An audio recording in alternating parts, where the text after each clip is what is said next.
எனக்கு இதை பண்ண பிடிக்கலப்பா, இருந்தாலும் எனக்கு வேற வழி தெரியலப்பா. இப்போ நீ பண்ண போற இந்த காரியத்தினால நாடாளுமன்றத்தில் உன்னைய வச்சு நாரா கிளி கிழிப்பாங்க, பயங்கரமா கேள்வி கேட்பாங்கன்னு வைங்களேன். ஆனா எதுக்கு நீ கொஞ்சம் கூட உணர்ச்சி வசப்பற்றவே கூடாது. தப்பி தவறி உணர்ச்சி வசப்பட்டுட்ட, அப்புறம் இந்த விஸ்வகுருவை புஷ்பகுரு ஆக்கிடுவாங்க.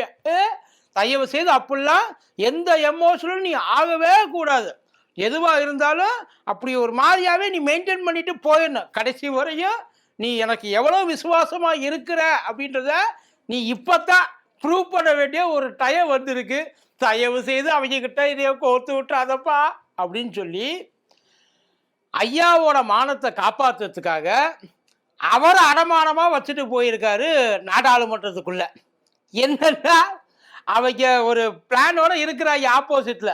ஆனால் அந்த ஆப்போசிட்ல இருக்க பிளானை அந்த கீ வந்து சபாநாயகர், அந்த சபாநாயகர் வந்து அந்த கீயை உள்ள விடாம முடிஞ்ச வரையும் தடுத்து நிப்பாட்டிரு, அதுல என்ன ஆனாலும் பரவாயில்ல, ஆனா எக்காரணம் முதல்கட்ட அந்த கீயை மட்டும் உள்ள நுழைச்சி விட்டுறாத அப்படின்னு சொல்லி ஒரு சீக்ரெட் ஆப்ரேஷனை சபாநாயகர் கையில ஒப்படைச்சிருக்காங்களா, பார்த்துருவோமா?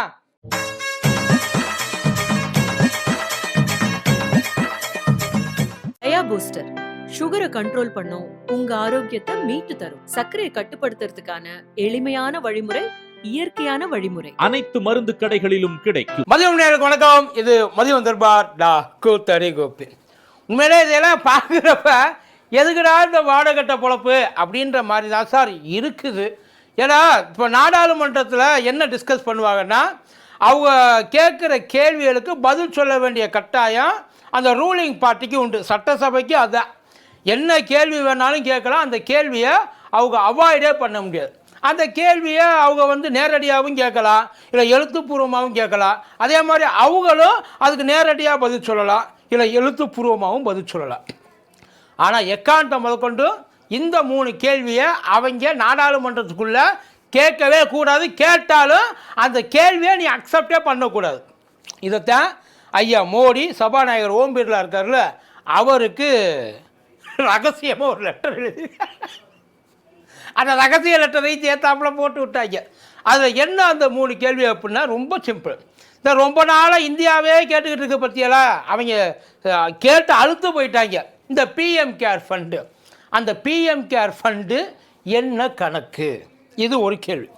இன்னொன்று, இந்த இந்தியாவில் இந்த இயற்கை பேரிடர்லாம் இருக்குது இல்லையா, இந்த நிறையா இந்த அசாமில் நடக்கும், குஜராத்தில் நடக்கும், தமிழ்நாட்டில் நடக்கும், வெஸ்ட் பெங்காலில் நடக்கும். இந்த இயற்கை சீற்றங்களுக்கு எவ்வளவு நிதி கொடுத்துருக்காங்க ஒவ்வொரு ஸ்டேட்டுக்கும், அந்த கேள்விக்கு நீ வந்து பதிலே சொல்லக்கூடாது. அப்புறம் முக்கியமாக இந்த இது ரபேலு, இந்த ரபேலு அவங்க ஏதாச்சும் கேட்டாங்க, எவ்வளோ வாங்கியிருக்கிய, எவ்வளோ கொடுத்துருக்கிய, என்ன டீலு, இந்த கேள்வியை நீ என் பக்கமே வரவிடக்கூடாது. இந்த 3 தான். இந்த 3 வந்து ஒரு வேளை நீ அக்செப்ட் பண்ணிட்டேன்னா அப்புறம் என் மானம் முச்சந்தியில் நின்றுக்கிட்டு அழுகும். அதனால தயவு செய்து இதை கேள்வியாக கேட்காத சார். அதுக்கான ரூல்ஸையே பிரேக் பண்ணியிருக்காங்க சார், பண்ணக்கூடாது இந்த கேள்வியில். ஏன் 0 ஹவரில் கூட கேட்கக்கூடாது. 0 ஹவர்ன்றது யார் வேணாலும் என்ன கேள்வி வேணாலும் கேட்கலாம். அந்த 0 ஹவருக்கான அந்த பவர் அதுதான். அந்த 0 ஹவர்லையும் கூட அவங்கள வந்து நீ இதை வந்து என்னை அஃபெக்ட் பண்ணாமல் பார்த்துக்க வேண்டியது உன்னோட பொறுப்பு. இந்த பாகுபலி படத்தில் இந்த காளைக்கேயர்கள் முன்னாடி இந்த மக்களை கொண்டாந்து நிப்பாட்டுவாங்கல்ல, கேடயமாக பயன்படுத்துவாங்கல்ல, அதே மாதிரியே சபாநாயகரை முன்னாடி நிற்க வச்சுட்டு பின்னாடி சேஃபாக உட்கார்ந்துருக்கிறாரு நம்ம ஐயா. ஏன் பிஎம் கேரை பற்றி கேட்கக்கூடாது? அந்த கேள்வி தான் இன்னமும் புரியல. பதில் சொல்ல வேண்டிய அவசியம் இல்லைன்றாங்க சார். பிஎம் கேர் யார் மூஞ்சியை வச்சு காசை வாங்கினேன், எவன் அப்போ விட்டு காசு சொல்லுங்கள்? அவர் உழைச்சி சம்பாரிச்சாரா? கிட்டத்தட்ட 2000 கோடின்றாங்க சார் பிஎம் கேரில் உள்ளே உட்காந்துருக்கிறது. கோவிட் டைமே முடிஞ்சதுக்கப்புறமா இங்கே ஃபண்டு உள்ளுக்குள்ளே புரண்டு வந்துக்கிட்டு இருந்துருக்கு. ஆனால் அந்த காசை ஐயா என்னடா பண்ணார்னு கேட்டால் அதுக்கு கடைசி வரைக்கும் பதிலே சொல்ல முடியாதுன்ட்டாங்க. அதை கேட்கறதுக்கான அதிகாரம் உங்களுக்கு கிடையாது. தானே அரசாங்க பணமா? அரசாங்க பணம்னா நீங்கள் கேட்கறதுக்கு நாங்கள் கணக்கு கொடுப்போம். இது ஐயாவோட பணம். உங்கள் ஐயா எங்கே உழைச்சி இவ்வளோ 2000 கோடி ரூபா சம்பாரிச்ச போது அதை சொல்லு. அதாவது ஊருக்குள்ளே இந்த சிட் ஃபண்டு நடத்தாங்க பார்த்தீங்களா, அவங்கள விட மோசமாக இருக்கிறீங்களே சார். எதுக்காக? யாரை நம்பி அந்த பணத்தை முதல்ல கொடுத்தாங்க? அந்த பிஎம் கேர் ஃபண்டுக்கு யாரை நம்பி கொடுத்தாங்க போல அதை சொல்லுங்க. இந்தியன் கவர்மெண்ட் பண்ணுன்னு சொல்லி கொடுத்தாங்களா, இல்லை ஐயா மோடிக்காக கொடுத்தாங்களா? யாருக்காக கொடுத்தாங்க? மக்களுக்காக கொடுத்தாங்க. ஆனால் யார் கேட்டதுனால கொடுத்தாங்க?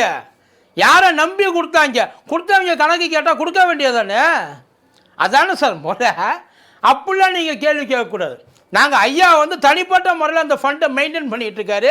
அதனால் அவர்கிட்ட யாரும் கேள்வி கேட்க முதல்ல அரசாங்கத்தில் இருக்கிறவங்க, அரசாங்க பொறுப்பில் இருக்கிறவங்க, அந்த ஒரு பெரிய பதவியில் இருக்கிறவங்க இன்னொரு வேலையை பார்க்கலாமா? இல்லை சார் எனக்கு தெரியல, இன்னொரு வேலை பார்க்கலாமா? ஒன்றும் இல்லை, நம்ம ஜெயலலிதா அம்மா அந்த அம்மா மேலே எதுக்காக சுப்பிரமணிய சாமி கேஸு போட்டார்? எந்த இதுக்கு? அந்த ஜெயா பப்ளிகேஷன் அந்த கான்ட்ராக்டு யாரோடது? அந்த கம்பெனி யாரோடது? அம்மாவோடது, ஜெயா பப்ளிகேஷன். அதுக்கு கவர்மெண்ட்டோட கான்ட்ராக்டை எப்போ இங்கேருந்து வாங்கி இங்கே கொடுப்பாங்க? இப்போ இங்கே முதலமைச்சர் ஒரு கம்பெனியை ரன் பண்ணிகிட்டு இருக்காங்க. அந்த கம்பெனி ஒரு காம்படிஷனில் போட்டி போடுது. ஃபார் எக்ஸாம்பிள் ஏதோ ஒரு டெண்டருக்கு போட்டி போடுது. அதில் போட்டி போடுறப்ப வேறு யாராச்சும் ஒருத்தர் அந்த டெண்டரை எடுக்க முடியுமா சார்? முடியாதுல்ல. ஆப்வியஸாக கொடுத்துட்டாங்க, இருந்துருவான். அதுக்கப்புறம் இங்கே அவங்க பேரில் இருக்கிறது. இப்போ இதுவும் அவர் பேரில் தானே இருக்குது. அதனால தான் கேஸு போட்டார். அதனால தான் தூக்கி அதுக்கப்புறம் தான் அங்கேருந்து தான் சுழி போட்டு ஆரம்பித்தாங்க அம்மாவுக்கு. இப்போ இவர்கிட்ட அந்த கேள்வியை கேட்கறதுக்கான தகுதி இந்தியாவில் யாருக்குமே இல்லைன்ட்டாங்க சார். இந்தியாவில் யாருக்கும் அவர் பதில் சொல்ல வேண்டிய கட்டாயம் இல்லைன்ட்டு. அது தனிப்பட்ட ஒரு மனுஷனோட ஒரு ஃபண்ட். அது அந்த ஃபண்டை நீ எப்படி கேள்வி? அப்படின்னா தனிப்பட்ட மனுஷன் நீ கேள்வியே கேட்க மாட்டியல்ல. இன்கம் டேக்ஸ் எதுக்கு வச்சுருக்க? இடி எதுக்கு வச்சுருக்க? இவங்கெல்லாம் யார்? அவங்க வேலை என்ன? ஒரு தனி மனுஷன் அரசாங்கத்தை ஏமாற்றி என்னென்ன வேலை பார்க்குறான், அரசாங்கத்திலேருந்து என்னென்ன மறைக்கிறான், அரசாங்கத்தை எப்படியெல்லாம் ஏமாத்துறான், இதானே. இப்போ ஐயா மோடி பண்ணுறது அரசாங்கத்தை மட்டும் இல்லை, ஒட்டுமொத்த இந்திய மக்களுமே ஏமாத்துறது தான். ஒட்டுமொத்த இந்திய மக்கள் பிஎம் கேர் ஃபண்டு கொடுக்க கேள்வி கேட்கக்கூடாதுன்றாங்க சார். ஏன்னா நாடாளுமன்றத்தில் கேள்வி கேட்டால் நழுவ முடியாது.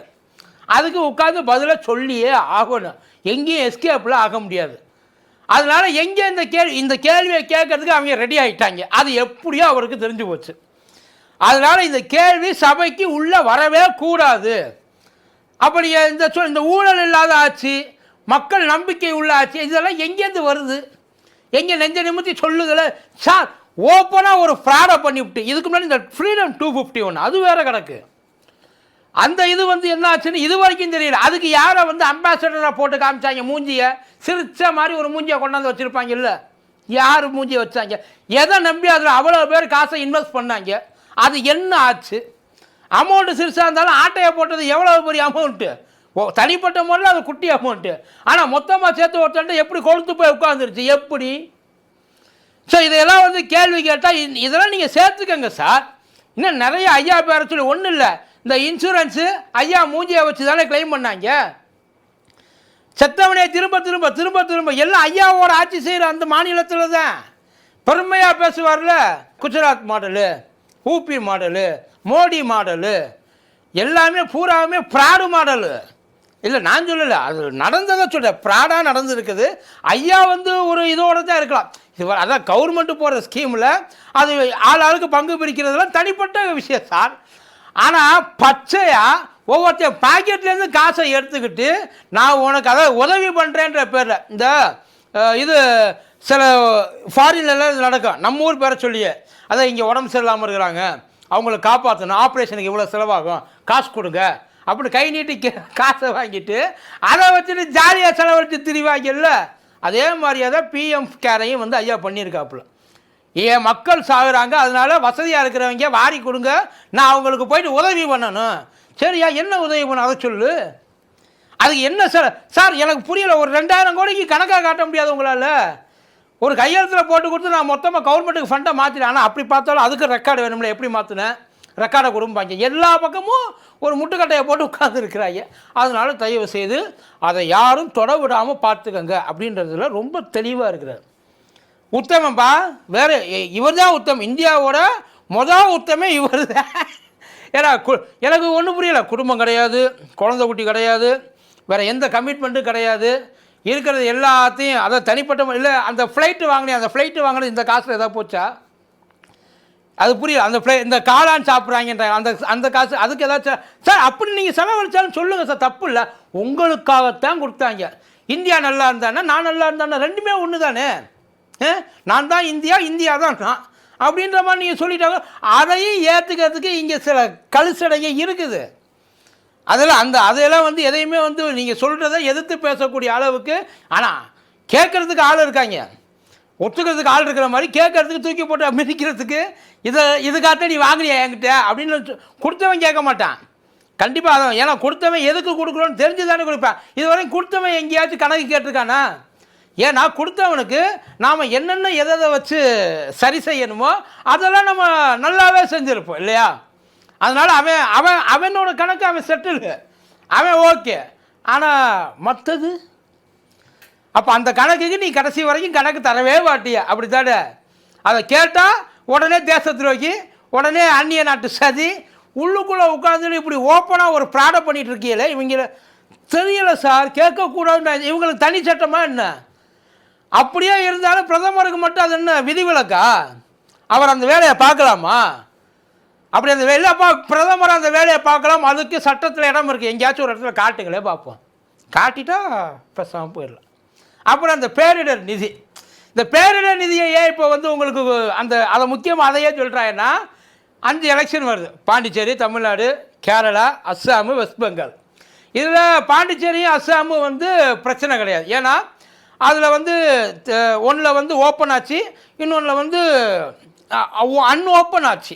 அவங்க தான் பண்ணுறாங்க, அவர் என்ன பண்ண போகிறாங்கன்றது தெரில. ஆனால் தமிழ்நாடு, கேரளா, வெஸ்ட் பெங்கால் அவங்க மூஞ்சில் அடித்த மாதிரி சொல்கிறாங்க 3 பேரும் ஒன்றுமே பண்ண மாட்டேங்கிறாங்க. எதுக்கு எடுத்தாலும் அவங்கள்ட்ட உருவ வேண்டியதாக இருக்குது, கையில் எது 10 பைசா நமக்கு தர வேண்டியதை தர மாட்டேங்கிறாங்க அப்படின்னு ஓப்பனாக 3 ஸ்டேட்டுமே சொல்லுது.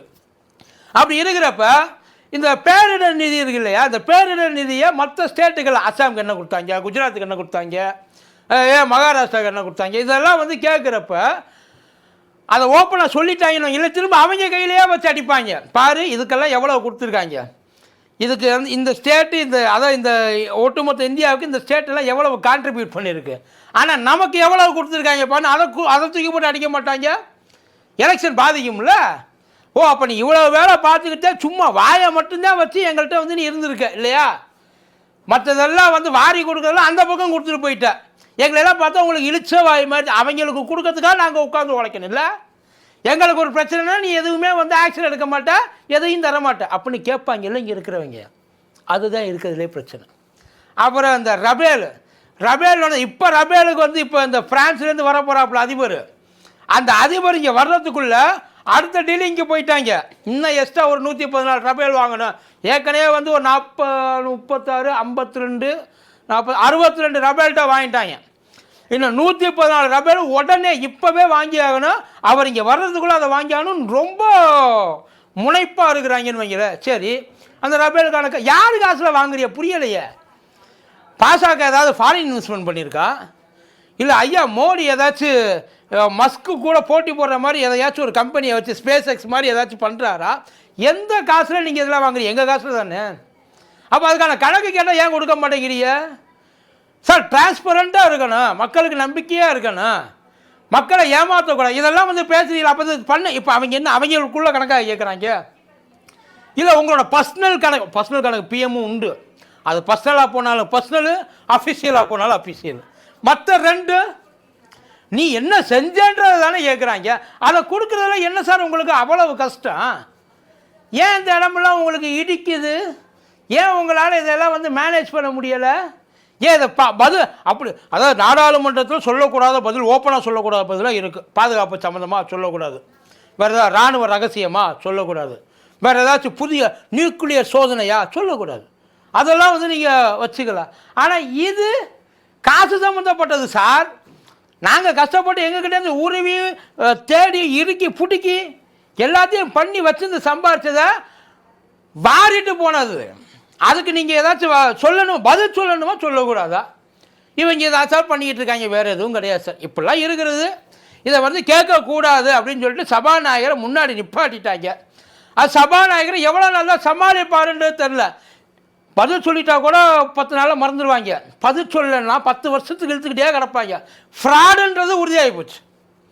அதை ஏமாற்றி பணத்தை பிடுங்கி வாயில் போட்டுக்கிட்டாங்க. என்ன தான் பண்ணாங்க அந்த காசை? அதுதான் தெரியும். அந்த பிஎம் கேர் ஃபண்டு என்ன தான் ஆச்சு? மற்றதை கூட விட்டுருங்க, ரபேலை விட்டுருங்க, அந்த பேரிடர் அந்த இதை விட்டுருங்க. பிஎம் கேர் ஃபண்டு என்னதான் ஆச்சு? ஒரே ஒரு ஆளாக பண்ணுது. ஒருவேளை உங்களை பாஸ் ஆகலன்னு எவனாச்சும் ஒதுக்கிட்டாங்கன்னா கட்சி நடத்துறதுக்காக ஏதாச்சும், ஏன்னா 85 வயசுக்குள்ள வந்து 75 வயசில் ரிட்டையர்மெண்ட் ஆகணும், அதுக்கப்புறம் சேர்த்துக்க மாட்டேன்ட்டாங்கன்னா கட்சி நடத்துறதுக்கு ஏதாச்சும் அதை வந்து சேஃப்டி பண்ணி வச்சுருக்கீங்களா சார்? அப்படின்னாலும் சொல்லுங்கள், மக்கள் எனக்காக கொடுத்தது, எனக்கு மட்டுமே கொடுத்தது சொல்லுங்கள். நான் இதை வச்சு என்ன வேணாலும் செய்வேன். எவனுக்கு அப்படி ஒரு ஓப்பன் ஸ்டேட்மெண்ட்டை கொடுத்துட்டு போயிடுங்களே சார். ஏன் சார் தேவையில்லாமல் உங்களை நீங்களே வருத்துக்கிறீங்க? பரவாயில்ல. பட் ஆனால் பாருங்கள், இதில் ஒரு பெரிய மனுஷனையும் சேர்த்து எடுத்து விட்டாங்க. அந்த 2000 கோடியில் எனக்கு எதுவுமே தெரியலடா, நான் ஏன்டா இவங்களுக்காக உட்காந்துருக்கணும் அப்படின்ற மாதிரி அவர் வந்து ஒரு மனக்குமுறலில் இருக்கிறாரு போல். பரவாயில்ல, எப்படி சமாளிக்க போகிறாங்கன்றது பார்ப்போம். கண்டிப்பாக அந்த கேள்வியை கேட்பாங்க. கேட்குறப்போ ஒரு உள்ளுக்குள்ளே ஒரு கலவரம் கன்ஃபார்மாக வரும். வர்றப்போ பார்ப்போம். நன்றி.